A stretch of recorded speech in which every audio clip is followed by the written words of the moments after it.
This is a Sitting Ringside with David Penzer. Quick Fix on Radio Influence. Welcome, Jim Cornette, to Sitting Ringside. I am honored to have you on this podcast. As far as promos went, you became one of the best promo guys in the business. I'm not telling you anything you don't know. Did you put a lot of thought in the promos, or just kind of came out naturally? Oh, yeah. You had a variety of different promos you do every week. So I was just always thinking, if I heard, and Michael Hayes done the same thing, you hear a great song line, right? I'll use that somehow. Right. I once recited some of the words of Pink Floyd's Wish You Were Here for a cage match with fucking Yokozuna and Bret Hart. But you'd hear something on the radio or something on TV, or here's a one-liner, or you think of something in the car, and I want to remember that. But sometimes you never knew what kind of promo you were going to do till you got to TV, and they said, okay, you got 3 minutes. Talk about the Rock and Roll Express and what they did last week. Or if it was a local promo, you might have a minute because there's a couple other people in there, but you're talking about Pittsburgh next Saturday in a cage for the tag title.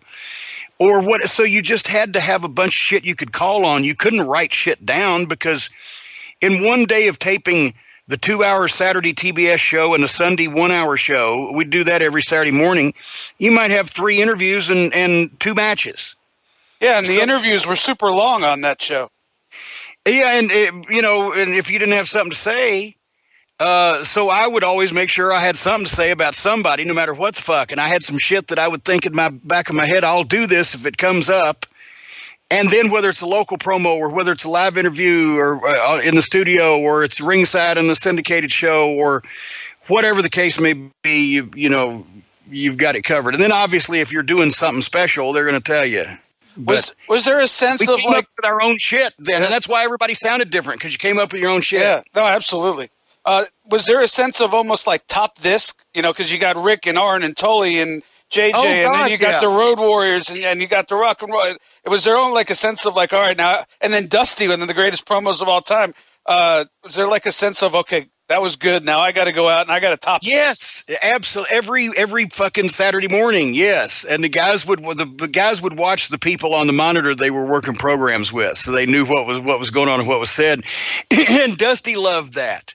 He loved it. And see, you mentioned we went with the Rock and Roll for a year. Actually, in '86, we worked programs with the Rock and Roll Express, Dusty Rhodes and Magnum TA, and the Road Warriors, and they all drew, and they all ran at the same times in various towns.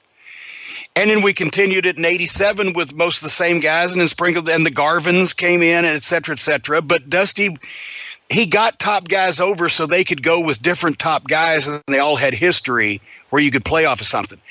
But he loved to joust on promos. Some guy put it on Twitter, it's a mashup of like his promos about me and Bubba and my mother, and my promos about him, where I was in Dusty Rhodes, every out-of-work bum and penniless reject in the city of Austin, Texas knows the color of your mama's bedroom. And, just shit like that. And it was stiff, and he loved that, because then he'd come back at you and just eviscerate you back.